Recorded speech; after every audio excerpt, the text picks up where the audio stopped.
I'm Miss Gaafar, and this is my first ever Meadow High School Hello video. So thank you for joining me. I'm going to be reading today one of the brand new books that we've got in the library. And the book that I'm reading is The Breakfast Club Adventures by Marcus Rashford, the footballer. Now this is a book that Marcus Rashford wrote. And this book is about when Marcus was 12 years old. And this story starts with Marcus kicking his football over the school fence. And he knows that he's never getting the football back because whatever goes over the school wall never comes back. I'm going to read the first chapter for you.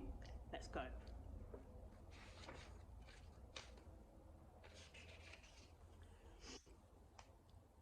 Chapter 1.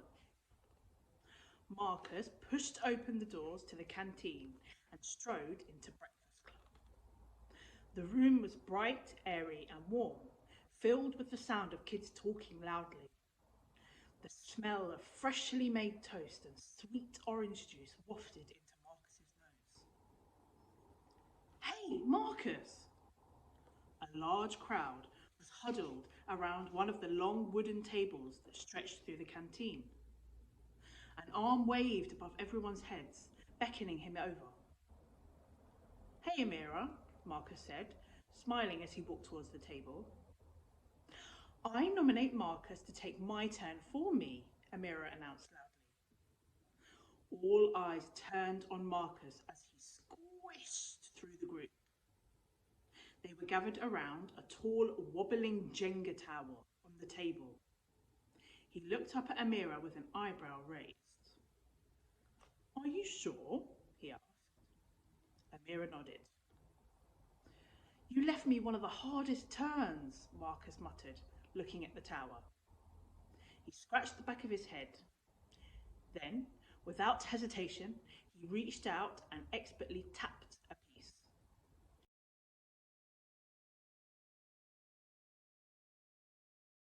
It slid smoothly onto the table, leaving the rest of the tower completely intact. An ooh rippled through the crowd. Marcus let out a breath of relief, feeling slightly embarrassed at all the attention. "See you all later," he called as he pushed through the crowd again. He walked up to the hatch to grab his food, smiling at the dinner lady as she handed him a red plastic bowl and a black plastic plate. Turning round, he spotted his friends Oyen and Patrick sitting at the far corner of the canteen. He made his way over to them, passing more crowds of kids playing board games, doing homework, eating breakfast, or just chatting to each other. "Hey, Marcus," Oyen and Patrick said together as he arrived. Marcus grinned at his friends. Patrick was big, but he was faster than almost anyone his age. His thin glasses were kept together by a piece of tape because he had broken them at football practice last week. Oyen was short and had a small afro, and her feet were magic. "Hey guys," said Marcus, taking a seat on the bench opposite them. "What's on the menu today?" Patrick asked. "Toast and Weetabix," Marcus replied, grinning. "Only the best fuel for me." He gave a quick thumbs up. "Yeah, on Weetabix days, you're a footballing machine during lunch break. Almost as good as me," Oyen said, punching him lightly on the arm. Marcus's smile slipped slightly. He felt bad, but he was going to have to make up another excuse to get out of playing with Oyen and Patrick at lunch today. He just hadn't been able to play properly since he'd lost his ball. Every time he closed his eyes, he saw it happen. He could see his left foot slipping as his right foot swung towards the football. He could see his toe smashing into the ball at the worst angle possible. He could see the ball whizzing up way over the two backpacks that made up the goal, way over the head of the goalkeeper and way over the school fence.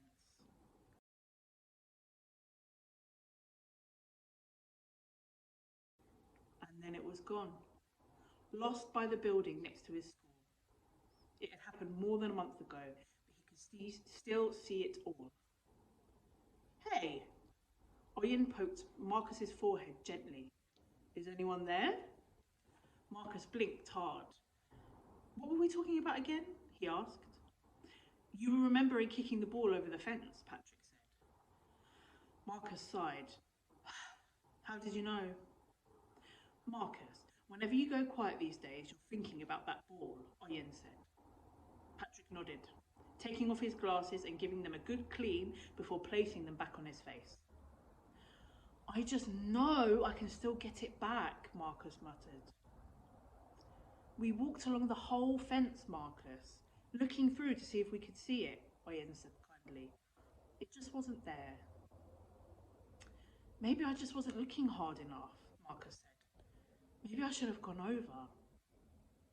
Marcus, you know the rules, Oyen said, lowering her voice. We don't go over the fence if we can't see the ball.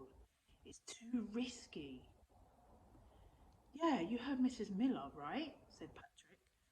Marcus nodded, thinking about their terrifying head teacher. She's coming down hard on people. It's like getting a red card, but in your school life. Patrick leaned back in his chair. I heard that some kid from maths club got detention for a month for going over that fence. What's so special about the football anyway? Oyen asked. Marcus opened his mouth to respond, but before he could speak, a deep voice came from behind them. Ah, here we have our table of young footballers. Marcus turned to see Mr. Anderson, one of his favourite teachers, smiling at them, his blue eyes crinkling at the corners.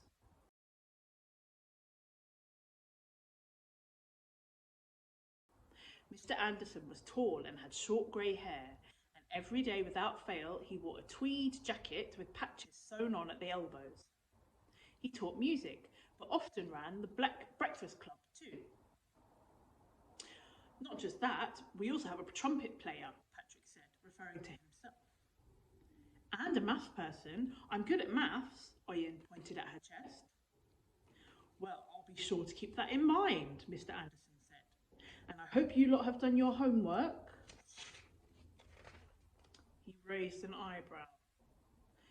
Yes, of course we have, Mr. Anderson, said Oyen quickly.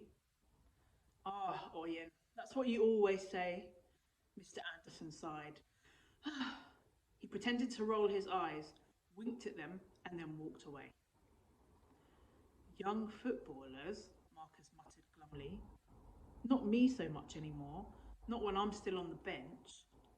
Just saying that phrase felt difficult, like he was bringing something up from the back of his throat. I have plenty of time for homework. Yeah, but everyone knows you're good enough to be a starter. You're just... Patrick paused. A little off right now. He pushed his glasses back up on his nose.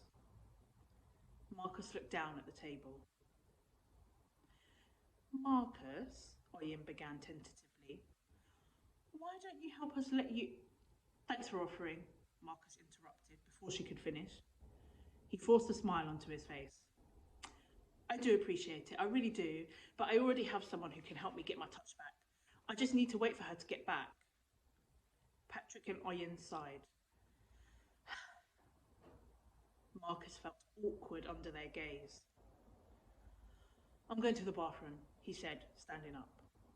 He knew they meant well, but they didn't understand that he didn't need their help. He just had to do what he always did when he was having a rough patch. Marcus had to get the help of his cousin, Lola. He walked out of the canteen and headed down the corridor. Everything at Rutherford Secondary School was old, from the way the doors locked to the windows that rattled when the wind blew violently. Even the forest that stretched out behind the school was ancient. But it was all really well maintained. Marcus liked feeling like a time traveller here. Even though this was only his first year, it felt as if it was his school. Marcus slipped his hands into his pockets, blinking in surprise as his right hand brushed up against something. It felt like a piece of paper. He came to a stop in the corridor and pulled it out, staring at it in confusion. Written in well-practiced handwriting were the words, "Do you want to join the BCI?"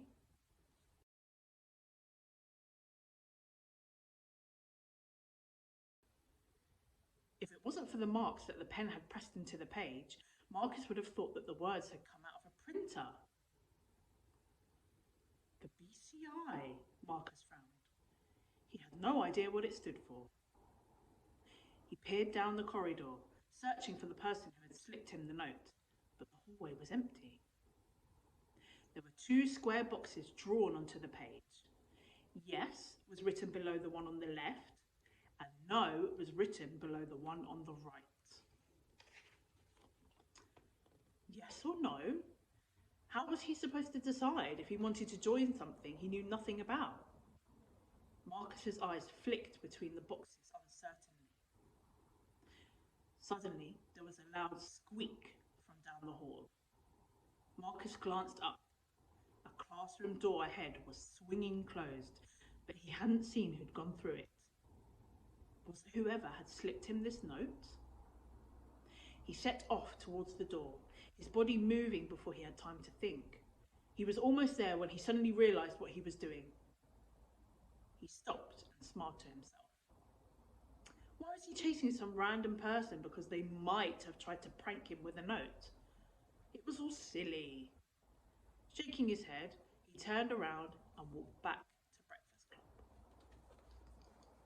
I really hope you enjoyed the part of that story. This is just the beginning of this book, and if you would like to read the rest of it, you can pop into the library and say hello to me and also find this book if you would like to read it. Thank you for watching my first ever Meadow High School Hello video.